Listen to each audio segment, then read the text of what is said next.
There is one person in every family who is secretly assigned to carry the wound. They become the responsible one, the understanding one, the successful one, the silent one, the emotional translator, the one who sees everything but is punished when they say it out loud. And for many introverted intuitives, INFJs and INTJs, this role begins so early that they mistake it for personality. You were not asked if you wanted this role. You were shaped into it. You learned to read the room before you learned to trust the room. You learned to predict moods before you learned to express your own. You learned to become useful, intelligent, calm, mature, or invisible because the family system needed someone to absorb what no one else wanted to face. But at some point, your intuition turns against the role. You begin to see that this is not love, this is inheritance. And not all inheritance is a gift. Some inheritance is a wound looking for a new body. That is when the real question begins.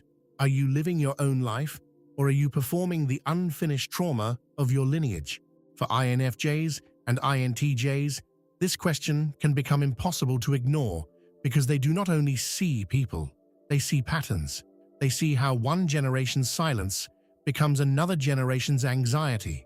They see how shame becomes control, how fear becomes morality, how sacrifice becomes emotional manipulation, and how love becomes a contract no one remembers signing. And once they see the pattern, they cannot simply return to innocence. The family may say they are becoming distant, cold, difficult, too intense, too analytical, too sensitive. But something deeper is happening. They are not abandoning the family.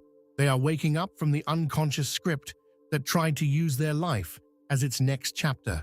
This video is about the INFJ and INTJ who breaks the family pattern, the one who refuses to carry the ancestral wound as identity, the one who stops confusing loyalty with self-betrayal, the one who begins the painful, dangerous, necessary process of radical individuation, not to destroy where they came from, but to finally become real. Every family has a visible history, but it also has a hidden script. The visible history is made of names, houses, traditions, photographs, birthdays, and stories repeated at dinner tables. The hidden script is deeper. It decides what can be spoken, what must be hidden, who is allowed to feel, who must stay strong, and who must carry the emotional weight. In some families, the script says, "Do not be too visible." In others, it says, "Do not trust anyone." In others, it says, "Be useful, or you will not be loved." Sometimes it says, "Never surpass your parents." Sometimes it says, "Keep the peace, even if the peace is false." Sometimes it says, "Your suffering is acceptable, as long as the family image survives." A child does not experience this as a script. A child experiences it as reality. They do not say, "I am adapting to an unconscious ancestral pattern." They simply learn where the danger is. They learn which emotions are unsafe. They learn which truths create punishment. They learn which parts of themselves must be hidden to remain loved. This is what we can call an ancestral soul contract. Not necessarily as a literal spiritual contract, but as a psychological agreement inherited without consent. A silent command passed through the nervous system, the family atmosphere, the tone of voice, the unspoken rules, the repeated conflicts, and the emotional roles assigned before the child can choose. For the INFJ and INTJ, the tragedy is that they often become conscious of the contract while everyone else is still obeying it. They begin to notice that something inside them feels older than their own life. Their fear, guilt, perfectionism, vigilance, or distance may not be fully personal. It may be the echo of a family system still trying to survive through them. INFJs and INTJs are both guided by Introverted Intuition, or NI. NI does not only collect details, it searches for the hidden structure behind details. It asks, What is the invisible pattern organizing this? What keeps repeating? What is the deeper meaning beneath the surface? This is why these types often sense the truth before they can fully explain it. They may sit in a family room and feel the emotional map of the entire system. They notice who is pretending, who is resentful, who controls through guilt, who collapses into victimhood, who avoids responsibility, who carries shame, who performs strength, who is never allowed to be angry, who is always expected to understand everyone else. To others, these may look like normal family tensions. To the INFJ or INTJ, they feel like evidence of a deeper architecture. They see the same emotional sequence repeating through different people, the same wound wearing new faces, the same arguments with different words, the same silence after truth appears, the same punishment whenever someone refuses the role. This is why they often feel alien inside their own lineage. They are not necessarily less loving.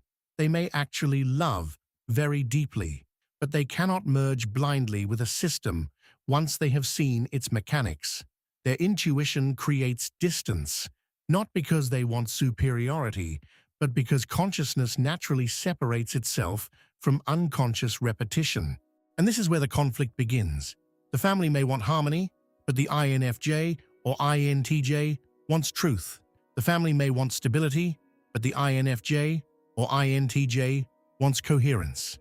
The family may want everyone to continue playing their assigned role, but the INFJ or INTJ begins to ask the most dangerous question in any unconscious system. Why? Every family assigns roles, usually without saying it directly. One child becomes the responsible one. One becomes the invisible one. One becomes the rebel. One becomes the emotional sponge. One becomes the achiever. One becomes the scapegoat. One becomes the one who must succeed so the family can feel redeemed through them. The INFJ is often assigned the role of emotional translator. They become the one who senses everyone's pain, understands everyone's motives, and tries to hold the atmosphere together. They may be praised for being mature, kind, wise, or forgiving, but beneath the praise, there is often an unconscious demand. Keep absorbing what others refuse to process. The INTJ is often assigned the role of strategist, achiever, or structural solution. They become the one expected to succeed, escape, stabilize, fix, plan, or prove that the family wound can be overcome through competence. They may be admired for strength and intelligence, but beneath that admiration, there may be another demand. Become the family's compensation. Both roles look noble from the outside. The INFJ heals. The INTJ builds. The INFJ understands. The INTJ solves. But the hidden danger is this. If the role was assigned before the self was formed, the person may confuse usefulness with identity. They may believe they are valuable only when they are carrying, fixing, succeeding, or understanding. Radical individuation begins when the INFJ or INTJ asks, "Who am I without this role? Who am I if I stop being the family's healer, witness, strategist, savior, emotional container, or proof of redemption? What part of me exists outside the inherited wound?" That question can feel like betrayal, but it may be the first, honest question of their life.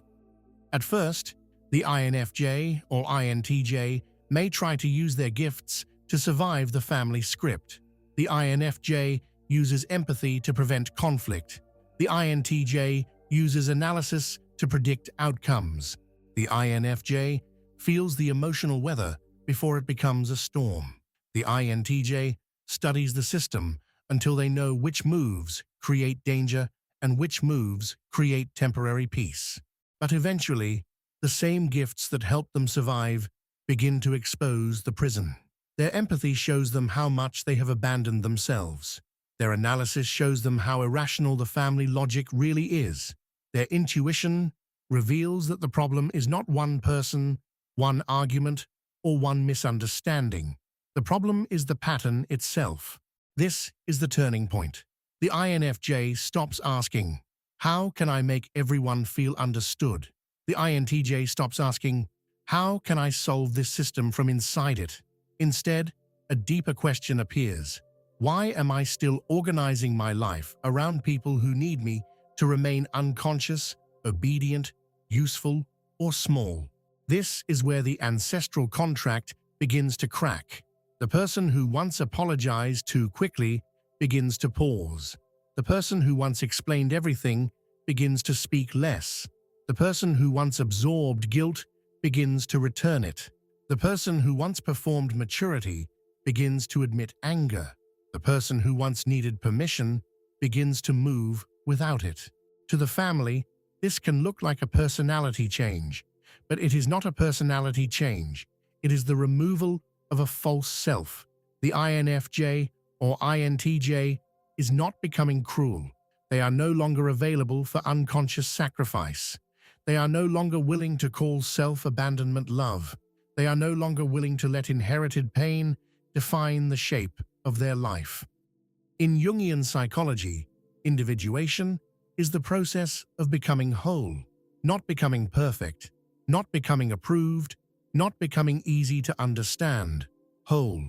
It means separating the true self from the masks, roles, projections, fears, and inherited expectations that once replaced identity. For INFJs and INTJs, this process can become radical because they see systems. They do not want a small adjustment. They want the root. They do not want to feel better for a week. They want to know why the same emotional mechanism keeps reproducing itself. They do not only ask, "How do I set boundaries?" They ask, "Why does having boundaries make me feel guilty, unsafe, selfish, or exiled?" This is why simple advice often feels insufficient to them. Just move on does not work when they can feel the architecture of the wound. Just forgive does not work when forgiveness is being used to preserve denial. Just be positive does not work when positivity becomes another mask placed over a system that has never told the truth. For the INFJ, radical individuation means separating compassion from self-erasure. It means realizing that understanding someone's wound does not require staying available to their harm.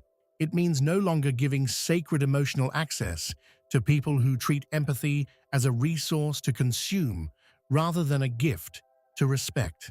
For the INTJ, radical individuation means separating mastery from compensation. It means realizing that success can still be a trauma response if it is built only to escape shame, prove worth, or defeat an old humiliation. It means building from inner choice, not from inherited fear. It means refusing to let the family wound become the architect of ambition. A family pattern survives through repetition. It does not need your full belief. It only needs your automatic reaction. Every time you feel guilty and obey, the pattern survives. Every time you silence yourself to preserve false peace, the pattern survives. Every time you overfunction because others refuse responsibility, the pattern survives. The pattern interrupt is the moment you do something different while the old script is trying to possess you. You pause before apologizing. You breathe before explaining. You let someone be disappointed without rescuing them. You say no without writing a legal defense. You allow silence to exist without rushing to repair everyone's discomfort. This may look small from the outside, but psychologically, it is enormous. The family system expected your old reaction. It expected the INFJ to understand, forgive, absorb, and soothe. It expected the INTJ to fix, plan, provide, and remain composed. When you do not respond as programmed, the system feels the interruption immediately. That interruption is the beginning of freedom. Not because one boundary heals everything, but because the unconscious contract has been challenged in real time. The old pattern says, "You must carry this." The new self says, "No, this does not belong to me." The old pattern says, "You will lose love." The new self says, "Love that requires self-betrayal is not love. When the INFJ or INTJ begins to individuate, the family system may not celebrate it. Often, it reacts. This reaction can be subtle or aggressive.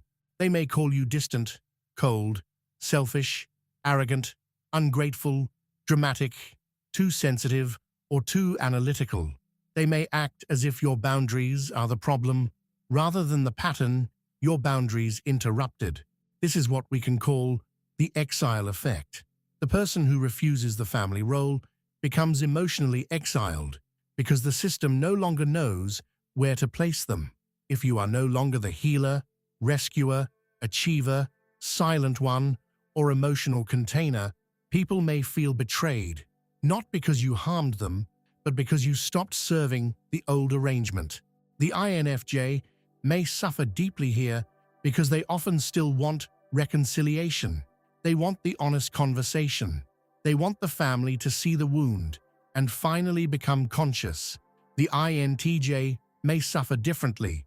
They want the system to admit the pattern, correct the structure, and stop repeating behavior that is obviously destructive. But many unconscious systems do not want transformation. They want stability. They prefer a familiar wound over an unfamiliar freedom. So when the INFJ or INTJ brings consciousness, the system may treat consciousness as threat. The one who names the pattern becomes the one accused of creating the conflict. This is why individuation requires emotional strength. You must accept that some people will only approve of the version of you that carried their shadow.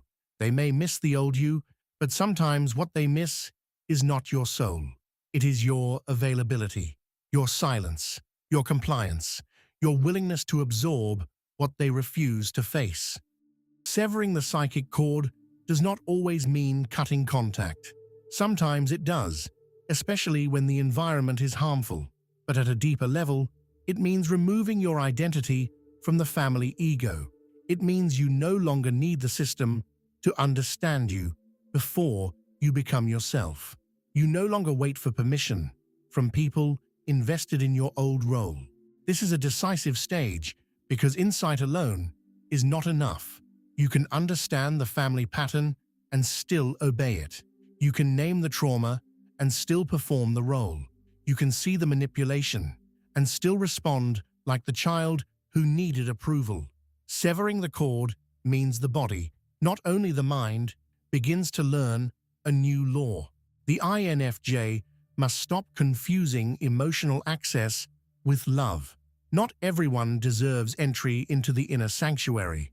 Not every wound deserves your healing energy. Not every person who suffers has the right to use your empathy as shelter while refusing accountability.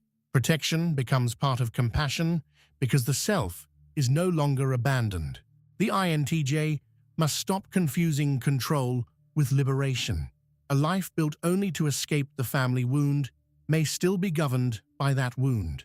True freedom is not proving them wrong forever. True freedom is no longer needing the old system as your reference point. You build because you choose to build, not because the past is still chasing you. This is the surgical extraction of identity from the ancestral script. It is quiet, difficult, and often invisible. You stop explaining yourself to people committed to misunderstanding. You stop shrinking to keep others comfortable. You stop offering your life as evidence in a trial you never agreed to enter. You return to yourself. Psychological sovereignty sounds powerful, but it has a cost. The cost is that you can no longer hide inside inherited excuses. You can no longer say, "This is just how my family is," and use that as a reason to abandon yourself. You can no longer confuse trauma with destiny once consciousness has shown you another path. At first, you discover what happened to you. Then eventually, you must decide what you will do with what happened to you. This is the severe dignity of individuation. Many people stop at recognition. They name the wound, but keep living inside it.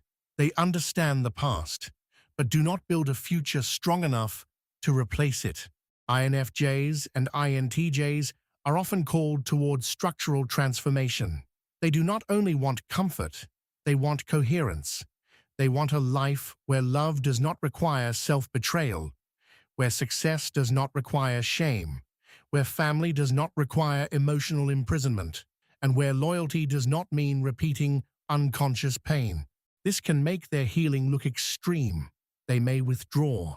They may become selective. They may stop attending rituals that feel false.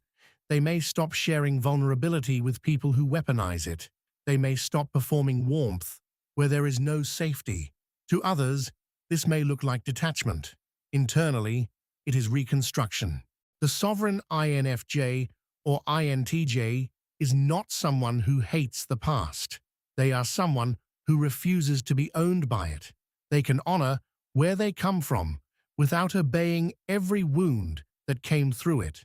They can understand their family without surrendering their future to the family's unconscious fears. The final stage is not rebellion, it is creation. At first, you break the pattern by refusing to obey it. But if your whole identity becomes resistance, the wound is still the center of your life. True freedom begins when you are no longer only reacting against the past. You are building from values, vision, consciousness, and choice. The INFJ begins to create a life where empathy has boundaries, intimacy has truth, and compassion no longer requires disappearance. They learn that they can love deeply without becoming responsible for everyone's healing. They become a new model of tenderness, not the exhausted tenderness of self-sacrifice, but the mature tenderness of self-possession. The INTJ begins to create a life where strength is not built from fear, success is not built from shame, and independence is not built from emotional exile. They learn that mastery is not only control over outcomes, it is alignment between inner truth and outer structure.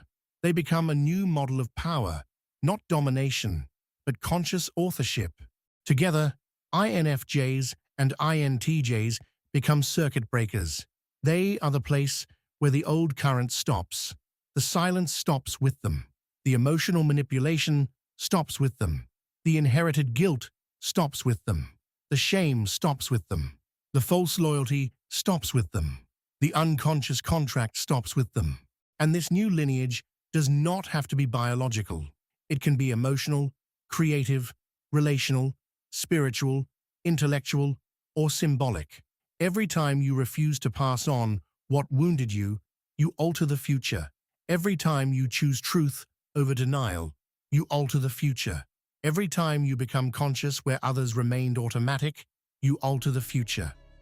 So if you have always felt different in your family, maybe the question is not, what is wrong with me? Maybe the question is, what am I seeing that others are still avoiding? If you felt like you were born with a task you could not explain, maybe that task was not to save everyone. Maybe it was to stop repeating what everyone normalized. The one who breaks the family pattern is rarely celebrated at first. They are questioned, resisted, misunderstood, sometimes exiled. But they are also the doorway through which consciousness enters the lineage. They are the point where pain becomes wisdom, survival becomes choice, and inheritance becomes transformation. You may not be able to change the people who came before you. You may not be able to make the family system admit what it has denied, but you can decide that the wound will not use your life as its next chapter. You can decide that loyalty will no longer mean self-abandonment. You can decide that the past may echo through you, but it will not own you. And perhaps this is the deepest act of love, not repeating the wound, not preserving the lie, not calling unconscious suffering tradition, but becoming the first person in the line brave enough to say, it ends with me. Not in hatred, not in revenge, but in consciousness, sovereignty, and the difficult birth of a self that finally belongs to itself. If this work speaks to you, and you want to support this channel while going deeper into the psychological frameworks behind INFJs, INTJs, and deep intuitive personalities, You can join the membership using the Join button under the video. Members get early access to selected videos and help support the continuation of this work. Thank you for being here.